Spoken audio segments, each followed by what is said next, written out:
কি বলবো দুঃখের কথা, কি বলবো সমাজের কথা। আজকের মানুষরা কি করে, তো আমি বেশি বলবো না, বেশি বললে আমি ঘুরিয়ে দেবো, আমাকে শুধরে দিও।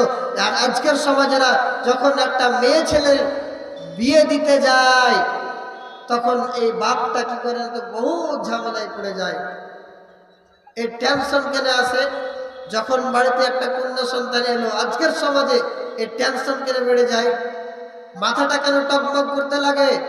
বড় হলে এই মেয়ে ছেলেটাকে তো ছোট থেকে পড়াশোনা করে লালন পালন করে 15 বছর কোনো রকম করবো, আর 15 বছরের পরে এর আবার বিয়ে দিতে হবে, সেই জায়গাতে 3-4 লাখ টাকা না হলে কথাই নাই। এই জন্য একটা বাপের টেনশনটা বেড়ে যায়। কিন্তু আজকে আমাদের সমাজ, আজকে আমাদের এই সমাজ যে কাণ্ড ধরেছে, যে কর্ম ধরেছে, এই কর্ম যে আমাদেরকে আজকে ধ্বংস করে দিল। কত নারী জীবন দিয়ে দিল, কত নারী জীবন দিয়ে